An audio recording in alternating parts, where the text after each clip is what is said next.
Two cities, lots of highways, lots of buses, and not that many trains. It's Greater Jakarta versus Greater Toronto. I live in Greater Jakarta, and back in 2023, I spent about 6 weeks in Greater Toronto. Greater Jakarta has a population of 42 million. Serving it are 5 commuter rail lines, 1 MRT line, 3 LRT lines, and 1 express airport rail link, which in total is about 10 lines, around 400 kilometers of track, and around 120 stations. Meanwhile, Toronto has 7 commuter rail lines, 1 airport rail link, 3 subway lines, 1 LRT line, and a bunch of streetcar lines in the city center, which we will not count for reasons I will explain later. Anyway, this means that this metro area of 6 million is served by 12 lines, spread out on 615 kilometers of track and 158 stations. So immediately it's not looking good for Greater Jakarta, which has both a larger population and a smaller rail network. Speed is also a concern. 95 kilometers per hour is the fastest you will go in this system, and you will only find this speed in the tail section of the Cikarang line and a small segment of the airport line.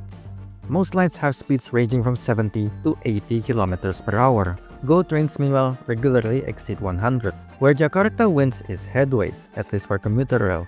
All lines run all day every day, with headways in most times of the day ranging from every 3 to 30 minutes. The only line with consistently bad headways is the Nambo branch line, and even that sees roughly hourly departures. Meanwhile, GO trains run every 6 to 60 minutes, and that's in the core sections of the network, though off-peak you'll be seeing trains every 30 to 60 minutes. If you go further out, some lines operate less like rail lines and more like Royal Trans lines, with a couple of departures in the morning to the city and a couple of departures back out in the evening. This isn't exactly a full-on victory for Jakarta though, because Toronto subways basically run every couple of minutes.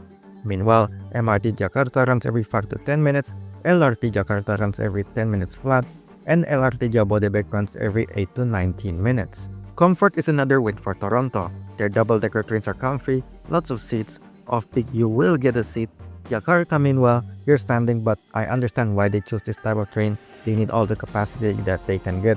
So taking into account all of that, I think Greater Toronto has a slightly better rail network overall, especially considering that it's much smaller than Jakarta. How about Toronto's streetcars? Well, Toronto wins because Jakarta tore up its entire tram network in the 60s, but honestly, this level of service that the TTC streetcars provide is only marginally better than buses. While frequencies seem to be every 10 minutes-ish, it's slow, unlike regular city buses that can skip stops.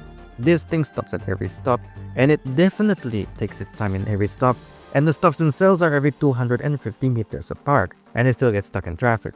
I feel like Transjakarta's non-BRT buses are faster, though they also have longer wait times. Speaking of which, now let's talk buses. Important because both cities do have comparatively small rail networks compared to cities in Europe and East Asia, which means both cities depend heavily on buses. If we simply compare Toronto, just Toronto and the TTC, with Jakarta and Transjakarta, then Jakarta wins. 14 BRT corridors, most corridors run at least every 5 minutes. That's not counting the multiple BRT branch lines that each BRT corridor has, and the several dozen non-BRT and microtrans lines. However, TTC does make up by the fact that its live tracking is way more reliable than Jakarta.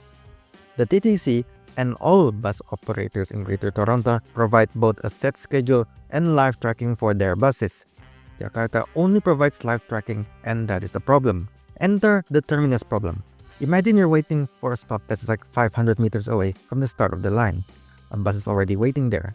In Toronto, you know exactly when the bus will leave because of the set schedule, which is important because in about 30 seconds, it will arrive at your stop. In Jakarta, you have no idea the bus will leave in 2 or 20 minutes from now. If you're inside the mall and you see the bus has started moving in the live tracking app, it's probably too late to run to the stop. How about buses of the surrounding satellite cities? All cities rely heavily on informal minibuses, and they are uncomfortably hot and do not run on a set schedule.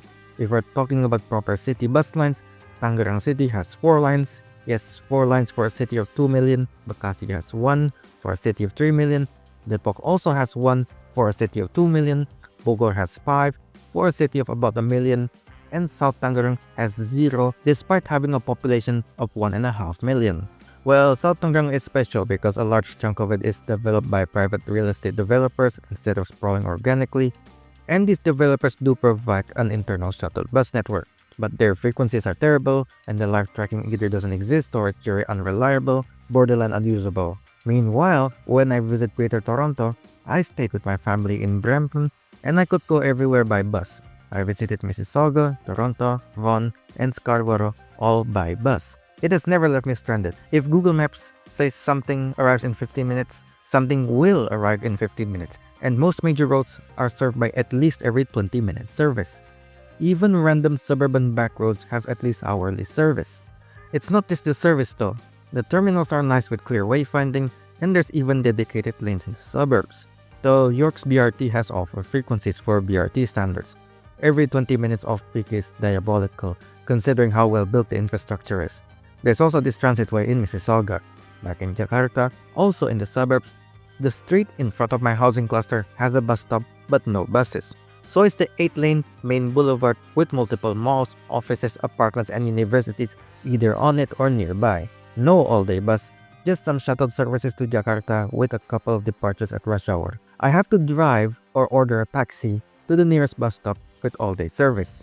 The nearest train station is a 30-minute drive away. Being far from the station means I have to rely on highway buses to get to Jakarta. Both Toronto and Jakarta have large inner-city highway networks, but only one makes good use of them. Greater Toronto has highway buses that go from everywhere to everywhere, and they run all day, every 30 to 60 minutes off-peak.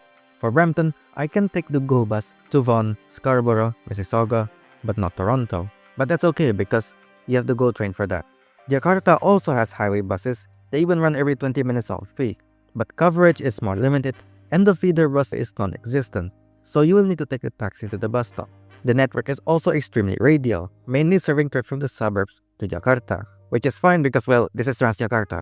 But there's almost no suburb-to-suburb service by any operator. From Tangerang, there is no highway bus to Depok or Bogor. There is one to Cikarang though. Also, a lot of lines are capped at 50 kilometers per hour on the highway, which is dangerous, even though they say it's for safety. There's also a large network of highway buses not operated by Transjakarta, and they can be divided into two service types. Trans-Jabodetabek regular runs all day, though they usually have limited evening service, often not running after 7 p.m. Most have no schedule, basically running like oversized angkots. They have no live tracking, and waits up to 1 hour are common. The second type is JR Connection. They use nicer buses, have a set schedule, but only run at rush hour. Very few lines provide off-peak and weekend service, so by a pretty big margin, Greater Toronto has better city buses in the suburbs and better regional buses. Though I would say that Jakarta does a much better job of keeping both stations and vehicles clean, probably because you're not allowed to eat or drink anything when inside the bus or train, and I do see more cleaning staff. Back in Toronto, one of the buses I rode literally smelled like shit, and one TTC streetcar I boarded had a mysterious foamy liquid on the floor. So, apart from inner-city buses, does Jakarta win in some other way over Toronto? No, because now we're talking about walkability.